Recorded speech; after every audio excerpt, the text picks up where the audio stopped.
El Señor les bendiga, mis hermanos. Damos gracias a Dios en este día por el privilegio, ¿verdad?, que nos da de poder estar una vez más en este lugar.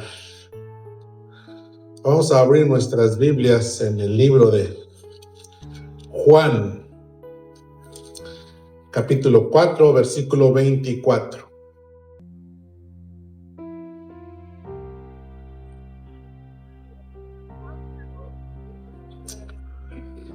El libro de Juan, capítulo 4, versículo 24.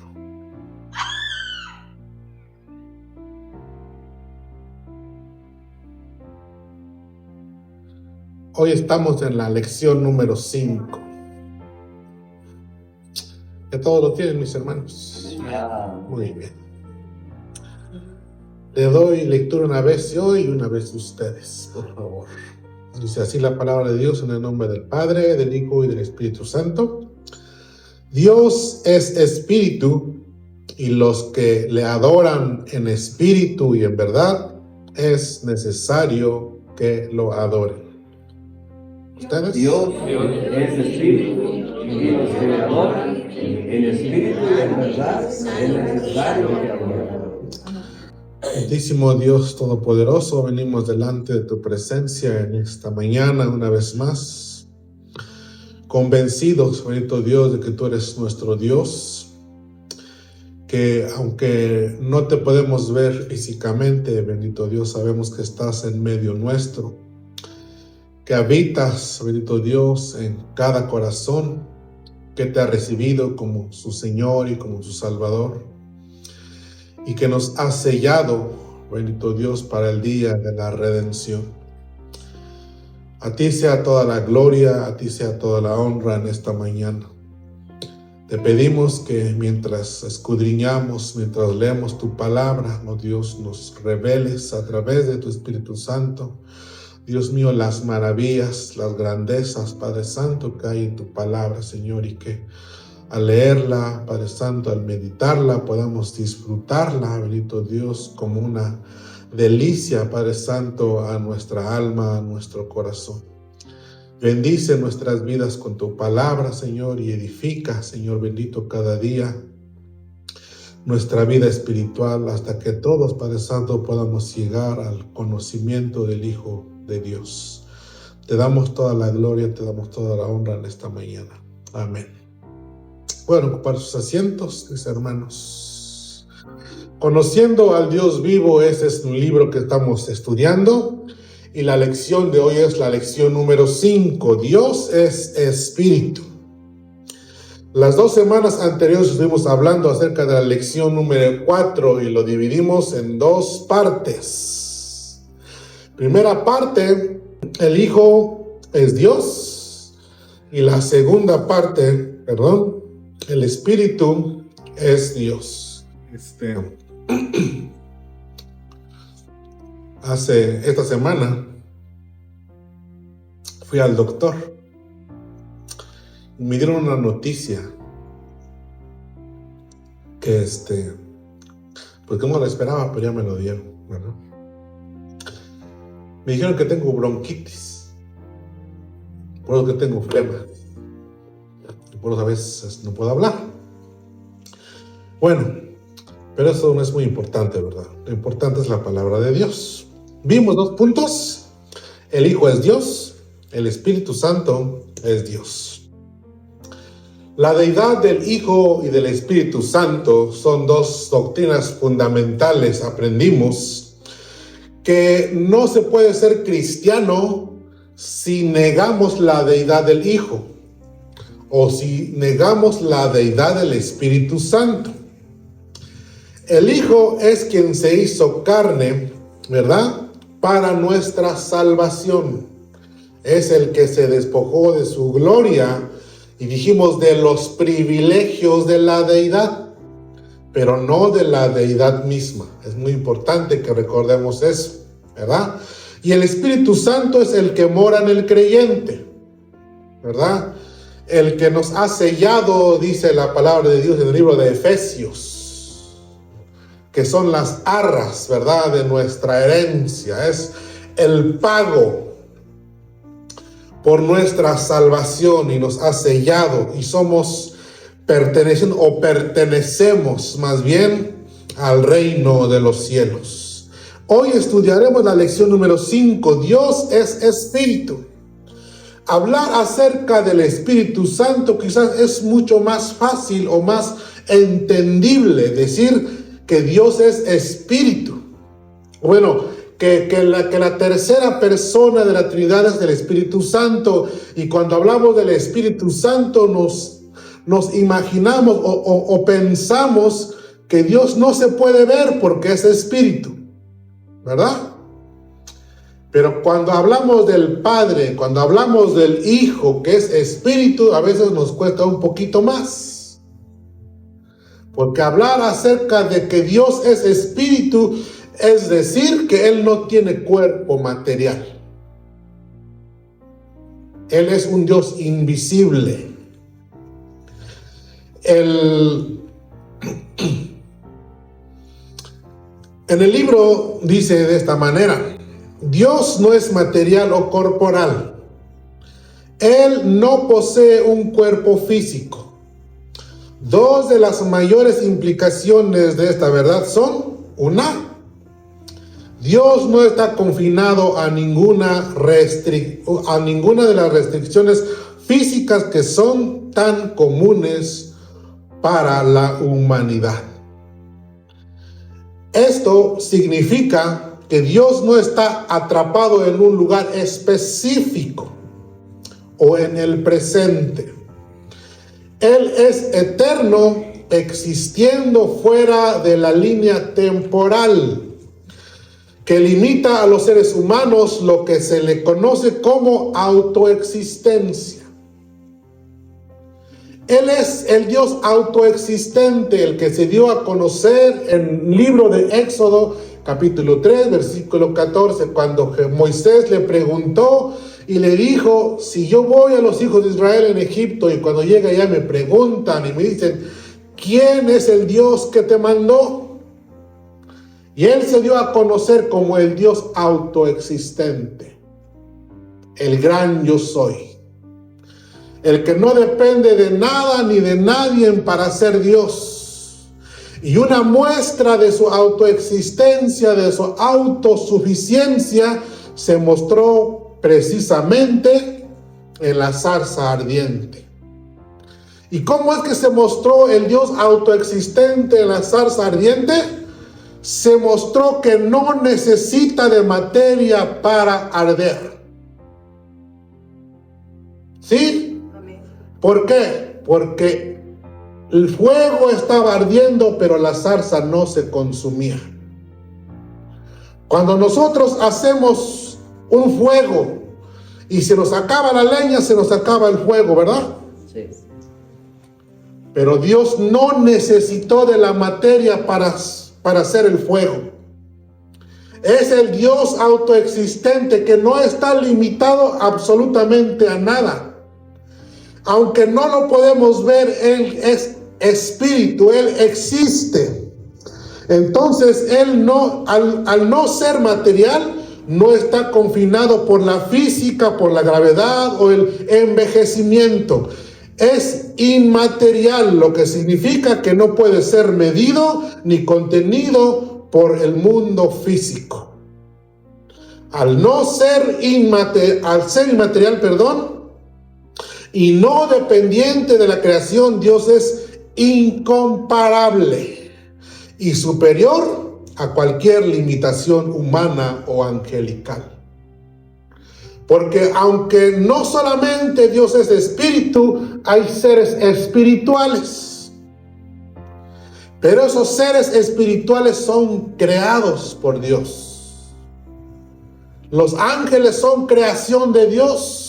Son espirituales, no los podemos ver, pero no tienen la capacidad de ser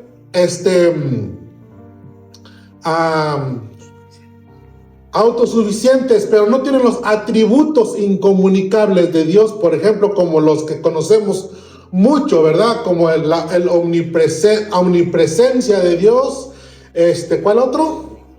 la omnipotencia de Dios, y el tercero, la omnisciencia de Dios. Son espíritu, pero no tienen o no poseen, ¿verdad?, los atributos incomunicables de Dios. Entonces, lo segundo es, Dios no es visible, por lo tanto, nunca debería ser degradado con imágenes hechas por los hombres. Porque Dios es espíritu, cualquier imagen o representación que el hombre pueda crear solo puede dar una idea falsa de la naturaleza de Dios.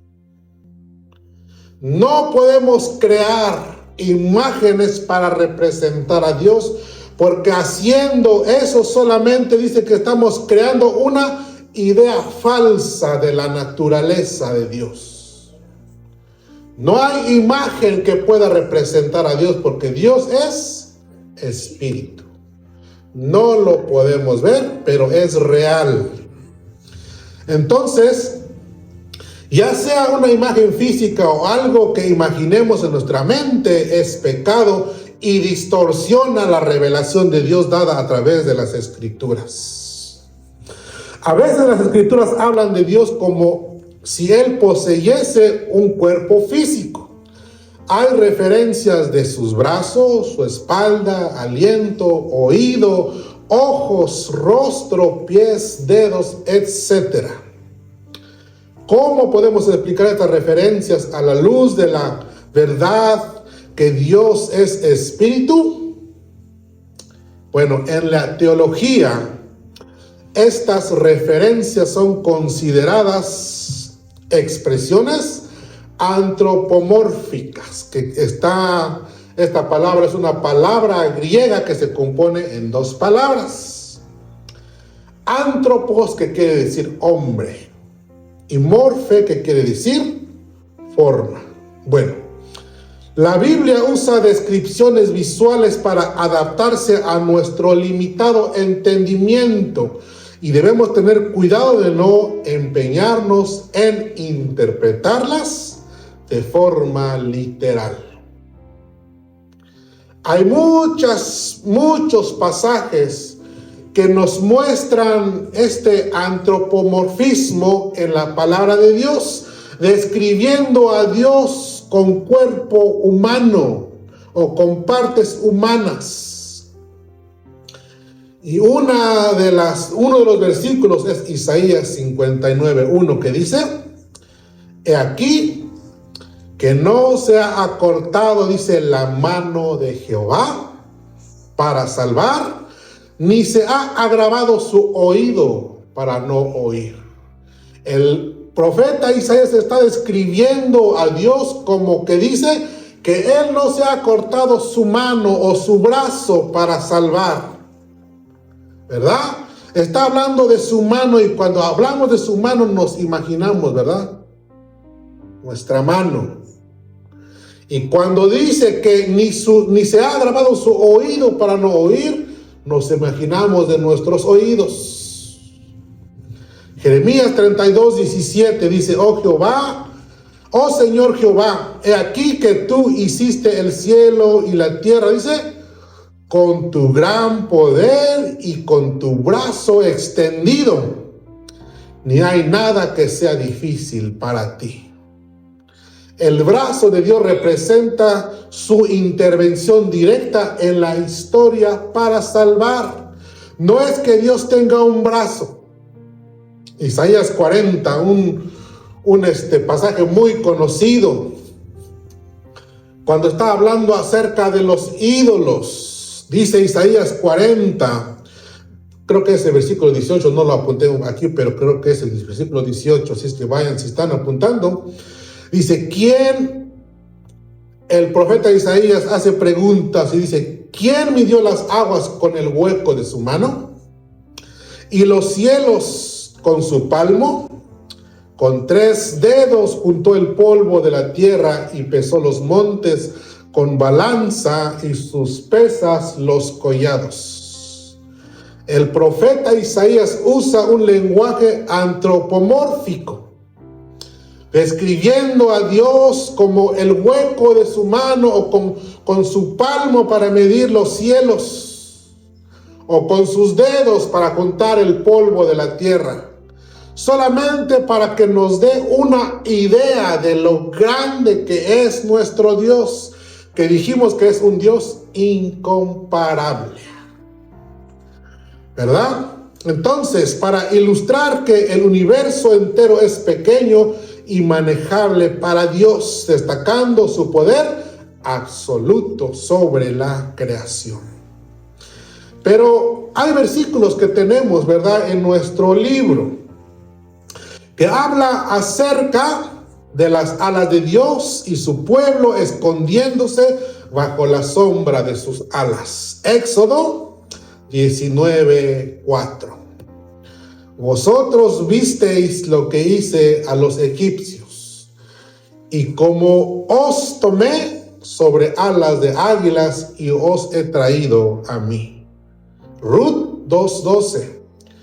Jehová recompense tu obra y tu remuneración sea cumplida de parte de Jehová, Dios de Israel, bajo cuyas alas has venido a refugiarte. Y todos los demás versículos que siguen habla acerca de las alas de Jehová que cubren, ¿verdad?, a sus escogidos. Salmos 91:4. Con sus plumas te cubrirá y debajo de sus alas estará seguro. Dice, escudo y adarga es su verdad.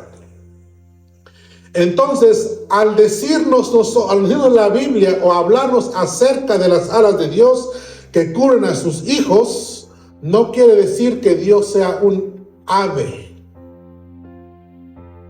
O como cuando Jesús, caminando hacia Jerusalén, y se paró allá, ¿verdad?, en la montaña y vio a Jerusalén y dijo, Jerusalén, Jerusalén, dice, cuántas veces quise juntarte como a la gallina, dice, junta sus polluelos, pero no quisiste.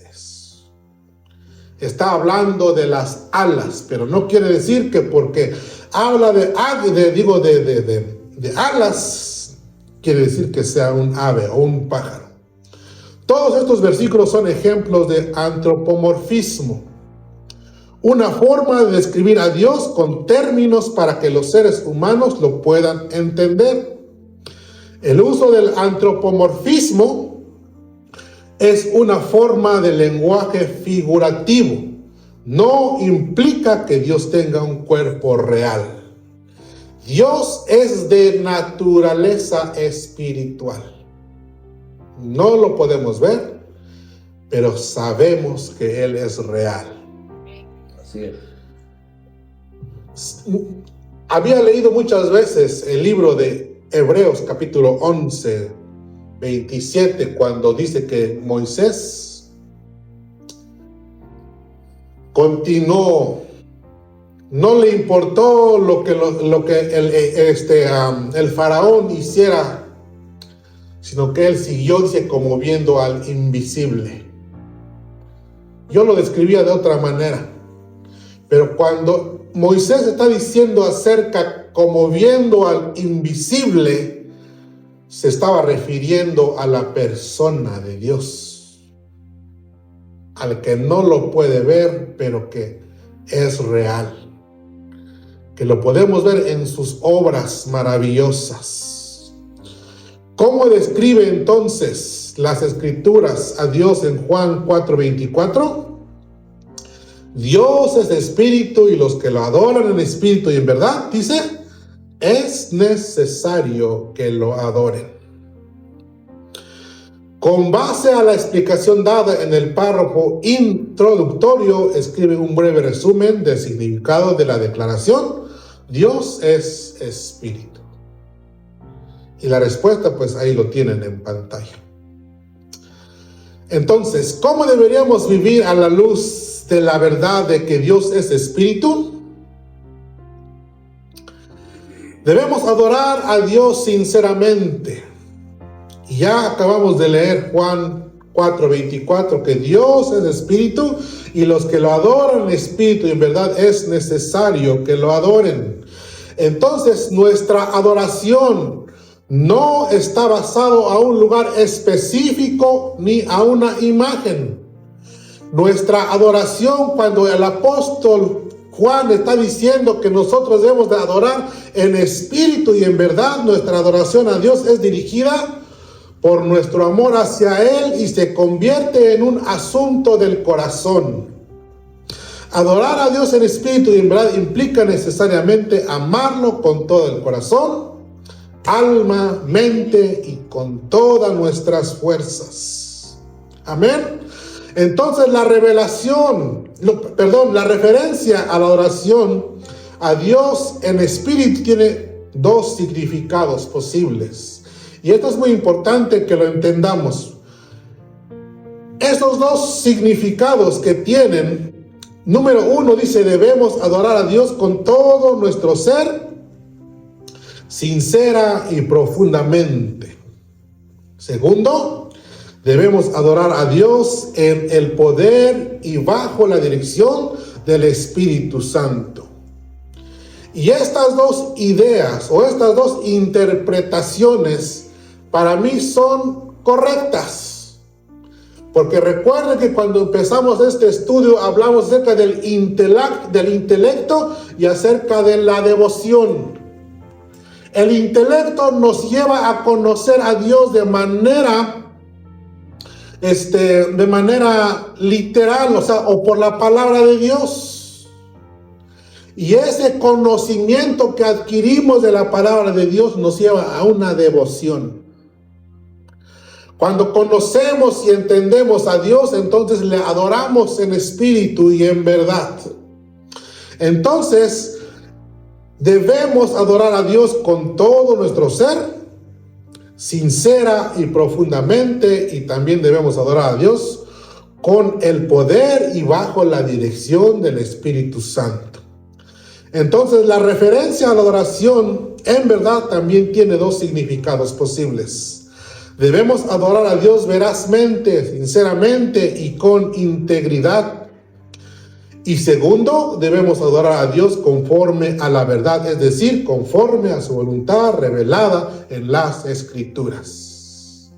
No podemos adoptar otra adoración diferente a lo que está en la palabra de Dios. Amén. Nuestra adoración está basada 100% en lo que la palabra de Dios nos enseña. Entonces debemos adorar a Dios verazmente, sinceramente y con integridad y en verdad.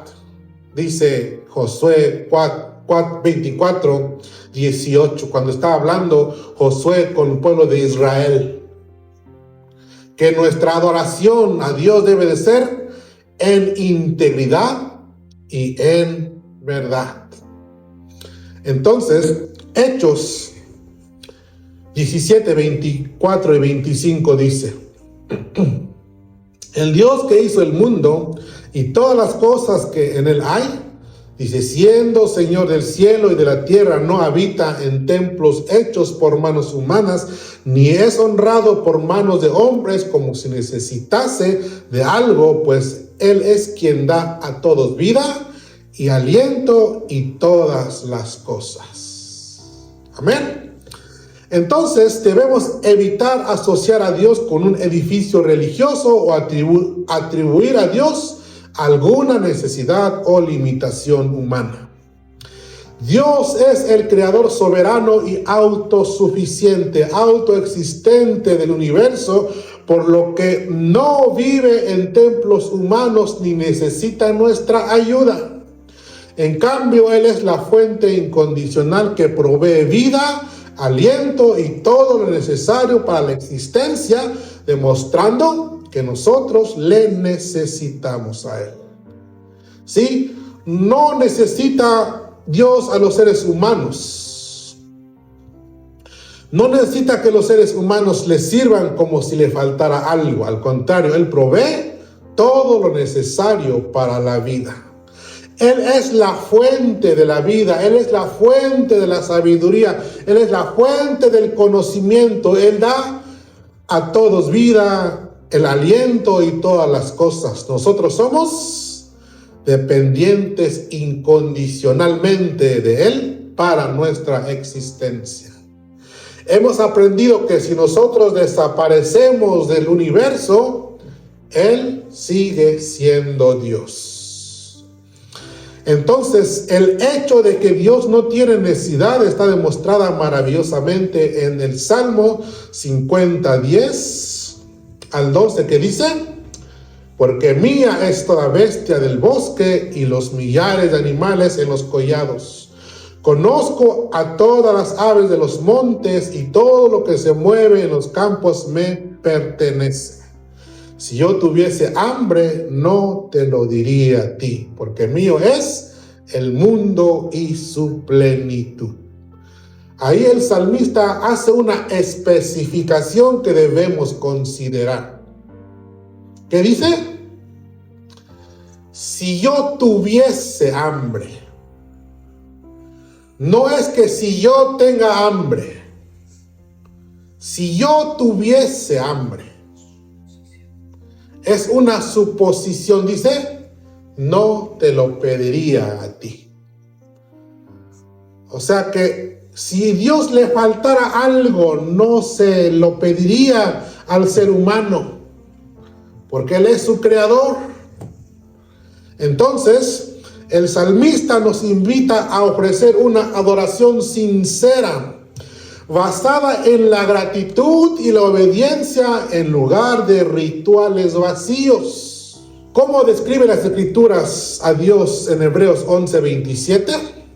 Dios dice, es invisible, lo que les decía hace rato. Por la fe dejó a Egipto, hablando de Moisés, no temiendo la ira del rey, porque se sostuvo como viendo al invisible. Y cuando dice que se sostuvo como viendo al invisible, no es que miraba las cosas más adelante. Bueno, aunque también, pero miraba al Dios invisible, al Dios autoexistente, al gran yo soy que se le presentó en el monte allá en la zarza.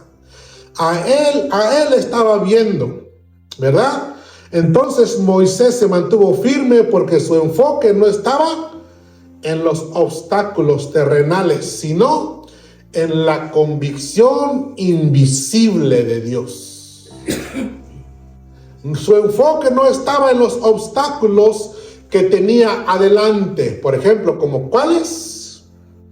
Como el Mar Rojo, como el desierto donde caminó, sino que sus ojos estaban puestos en Dios, el invisible pero real. La fe entonces no es solo dar un paso inicial, o sea, no solamente es salir de Egipto, sino llegar a la tierra prometida.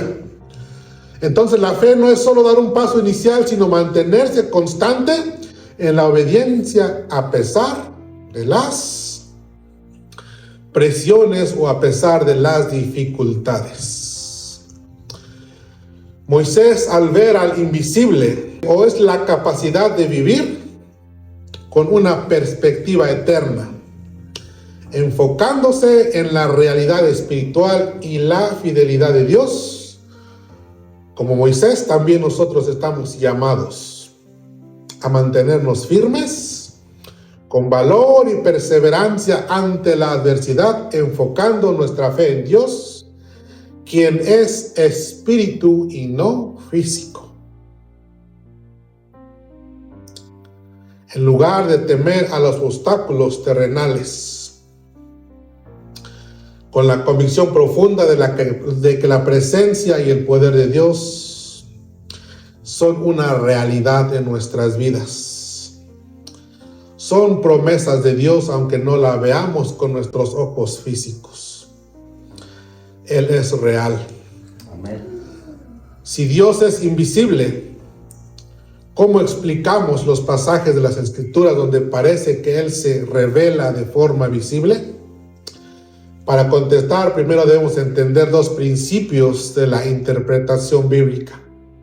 En primer lugar, La Biblia no se contradice. En segundo lugar, los pasajes de las Escrituras que son difíciles de interpretar con certeza deberían ser interpretadas, dice, a la luz de aquellos pasajes cuya interpretación es inconfundible. Las Escrituras declaran claramente que Dios es invisible. Por eso las apariciones visibles de Dios en las Escrituras, con la excepción de la encarnación del Hijo de Dios, deberían ser interpretadas como visiones, representaciones simbólicas de una realidad espiritual. Y Ezequiel 1:1 dice: aconteció en el año 30, en el mes cuarto, a los 5 días del mes, que estando yo en medio de los cautivos junto al río Quebar, los cielos se abrieron y vi visiones de Dios. Y el 28 del mismo capítulo dice: como parece el arco iris que está en las nubes el día que llueve, así era el parecer del resplandor alrededor.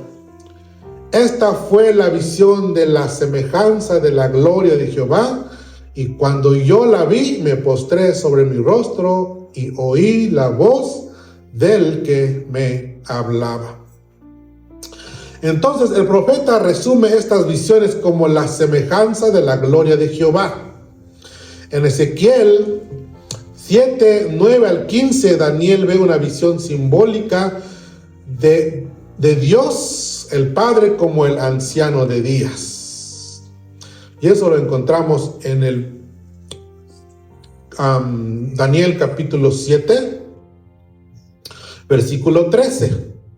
Miraba yo en la visión de la noche, y he aquí con las nubes del cielo, veía uno como un hijo de hombre que vino hasta el anciano de días, y le hicieron acercarse delante de él, y le fue dado dominio, gloria y reino para que todos los pueblos y naciones y lenguas le sirvieran.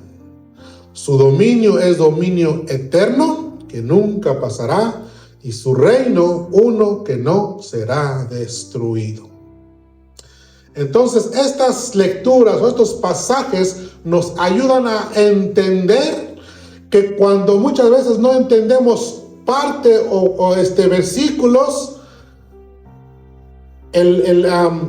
estos acontecimientos o estas cosas son visiones de Dios hacia el ser humano para que lo podamos conocer. Lucas 3:22 dice: y descendió el Espíritu Santo sobre él en forma corporal, como paloma, y vino una voz del cielo que decía: tú eres mi Hijo amado, en ti tengo complacencia. Lucas estaba escribiendo en el contexto del bautismo de Jesús. Cuando Jesús fue bautizado, dice que vino o descendió el Espíritu Santo sobre él en forma corporal como paloma, y vio una voz del cielo que decía: tú eres mi Hijo amado, en ti tengo complacencia. Entonces, sigamos. ¿Qué afirman los siguientes versículos acerca de Dios, especialmente acerca de su invisibilidad? 1 Timoteo 1:17. Por tanto, al Rey de los siglos, inmortal, invisible, al único y sabio Dios, sea honor y gloria por los siglos de los siglos. Amén. Dios es un ser que no puede ser visto físicamente, lo que subraya su naturaleza espiritual y divina. El Rey de los siglos, al ser inmortal y al mismo tiempo invisible, implica que su existencia no está limitada por el tiempo ni por las restricciones físicas de la vida humana.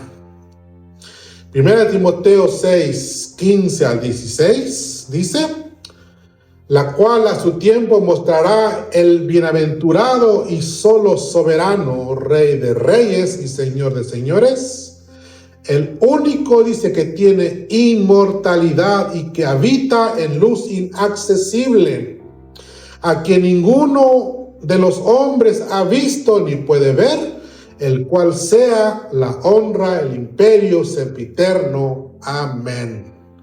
Estos versículos, mis hermanos, resaltan la adoración a Dios en vez de un cuestionamiento de quién es Dios cuando no lo podemos entender, cuando nuestros ojos no lo pueden ver. Cuando está diciendo al Dios invisible, al Dios inmortal, al que nadie le ha visto, no nos lleva a un cuestionamiento y de decir por qué no podemos ver a Dios físicamente, sino que crea en el corazón una adoración genuina, una adoración espiritual a Dios, diciendo: a Él sea honor y gloria por los siglos de los siglos. Entonces, el pasaje, bueno, la respuesta ahí lo tienen, ¿verdad? Dice, al igual que el versículo anterior, destaca su majestad, inmortalidad e invisibilidad, afirmando que habita en luz inaccesible, subrayando que ningún ser humano lo ha visto ni puede verlo, subrayando la distinción entre su naturaleza divina y la humana. Entonces, estos pasajes subrayan la santidad y la distinción de Dios, colocándolo fuera del alcance de la percepción humana, haciéndolo un ser invisible que no se puede ser captado por el ojo humano. Bueno, la invisibilidad de Dios es mencionada como uno de los atributos que lo distinguen de su creación. La persona y la existencia de Dios son insondables. Y recuerdan que la vez pasada definimos la palabra insondable. La palabra insondable significa incomparablemente profundo, misterioso y más allá de la plena comprensión humana. No lo podemos comprender del todo. Destaca la magnitud infinita de Dios y sus atributos divinos que superan la capacidad de la mente humana para abarcar o comprender totalmente. Eso es lo que es Dios, es insondable. No lo podemos comprender del todo. Deuteronomio 29:29 dice que las cosas secretas pertenecen a Jehová, mas las reveladas son para nosotros y para nuestros hijos para siempre, para que cumplamos todas las cosas o todas las palabras de esta ley. Entonces, hay cosas insondables que nunca podremos llegar a comprender, pero hay cosas que se nos han sido reveladas a nosotros con un propósito. ¿Y cuál es el propósito? Para que la cumplamos, para que andemos en ellas, para que caminemos en ellas. Entonces, dice aquí los siguientes textos, según los siguientes textos, cómo deberíamos vivir a la luz de la verdad de la invisibilidad de Dios. Deuteronomio 4:11 al 12. Y os acercasteis y os pusisteis al pie del monte, y el monte ardía en fuego hasta en medio de los cielos con tinieblas, nube y oscuridad. Y habló Jehová con vosotros de en medio del fuego. ¿Oísteis la voz de sus palabras? Mas a excepción de oír la voz, ninguna figura visteis.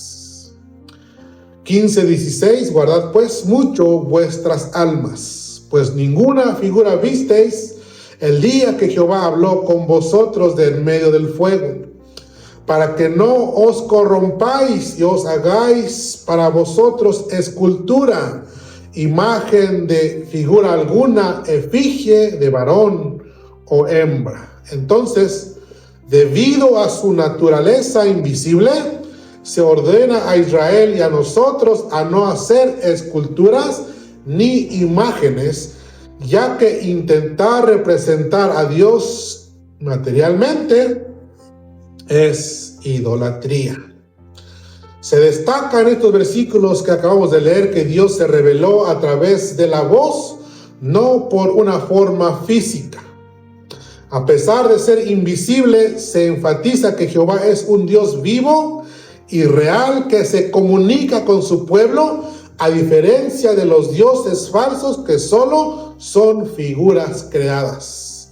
Y un ejemplo de esto lo encontramos, ¿verdad?, en el Monte Carmelo, cuando Elías reunió a los profetas de Baal y le dijo: ahora vamos a ver quién es Dios.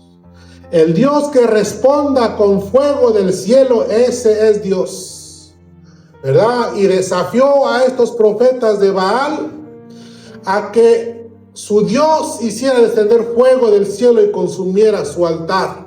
Pero dice que estuvieron clamando y gritando y haciendo sacrificios y cortándose de manera que chorreaba la sangre. Pero dice que ninguna voz salió de este Dios, de esta estatua.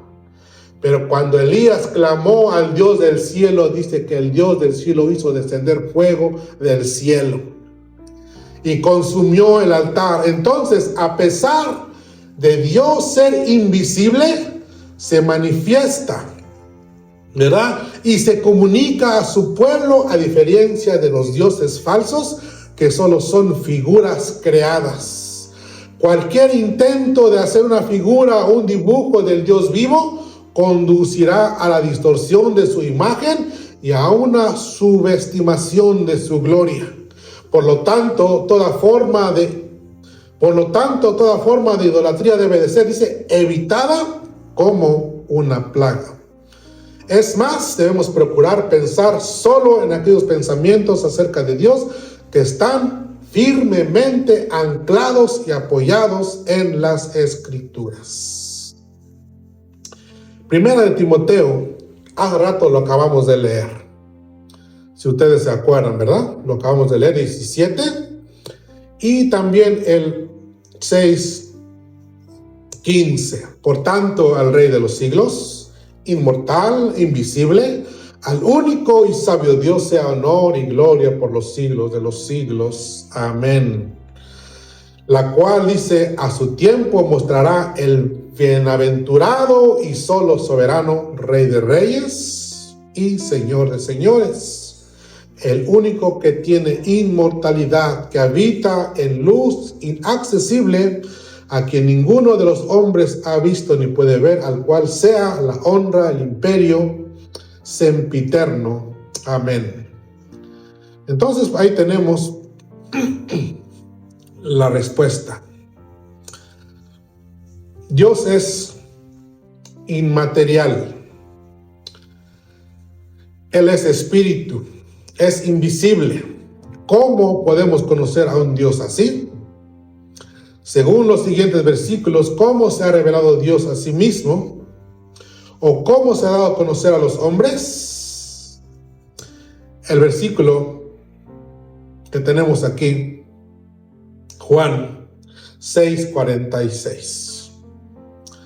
Según las palabras de Jesús en Juan 6:46 dice: no que alguno haya visto al Padre, sino aquel que vino de Dios, éste ha visto al Padre.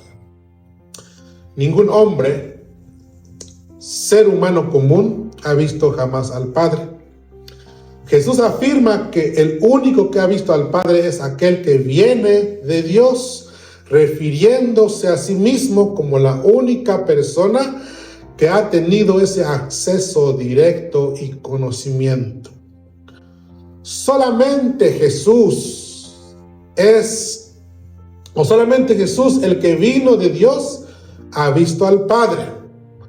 En el contexto de Juan, que lo vamos a ver más adelante, de Juan 14:9, Jesús añade que quien ha visto a Él, ha visto al Padre, ya que Él revela la personalidad y las obras del Padre. Jesús le dijo, hablando a Felipe, ¿tanto tiempo hace que estoy con vosotros y no me has conocido, Felipe? El que me ha visto a mí, ha visto al Padre. ¿Cómo pues dices tú, muéstranos al Padre? Muy bien. Si nadie nunca ha visto a Dios el Padre, excepto al Hijo, ¿cómo el Padre se ha dado a conocer a los hombres? Juan 1:18. A Dios nadie le vio jamás. El unigénito Hijo que está en el seno del Padre, dice, Él le ha dado a conocer.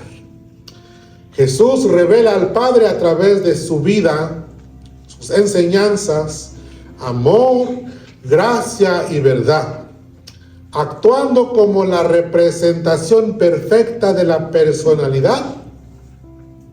Entendemos quién es Dios al observar y conocer a Jesucristo. Hace 8 días me da una pregunta acerca de esto, que por qué es que Jesús es el único ser que tomó como cuerpo corporal. Bueno, pues el propósito principal por la cual Jesús tomó cuerpo corporal son 2 cosas importantes. Primero, para darnos a conocer al Padre. ¿En cómo? ¿Y cómo nos da a conocer al Padre? En su vida, en sus enseñanzas, en su amor, en su gracia y verdad.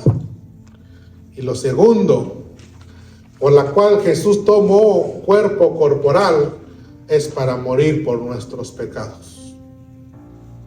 Entonces, Jesús es el Hijo de Dios, es quien realiza la exégesis o la revelación completa de Dios y la da a conocer a la humanidad. La frase "ha dado a conocer" viene de la palabra griega exegeomai, que es la exégesis que nosotros conocemos, la cual significa interpretar, explicar o exponer. El Hijo nos explica a Dios mediante su vida y sus enseñanzas, lo que acabamos de decir hace rato.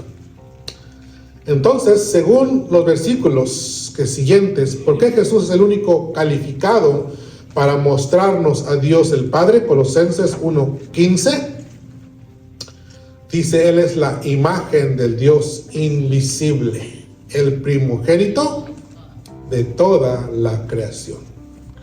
Al ser Jesús el primogénito de toda la creación, Él representa la esencia, carácter y gloria de Dios de forma perfecta. Al verlo, conocemos al Padre. Sí, al ser Jesús el primogénito de toda la creación, aprendimos en la lección pasada que no se refiere al primogénito como un ser creado, sino como un rango, ¿verdad? Entonces Él representa la esencia y carácter y la gloria de Dios de forma perfecta. Al verlo a Él, conocemos al Padre. Hebreos 1:3, el cual siendo el resplandor de su gloria y la imagen misma de su sustancia, y quien sustenta todas las cosas con la palabra de su poder, habiendo efectuado la purificación de nuestros pecados, por medio de sí mismo se sentó a la diestra de la majestad en las alturas. Entonces Jesús es el único calificado para mostrarnos al Padre, porque Él no solo es un mensajero, sino la representación exacta de la naturaleza divina.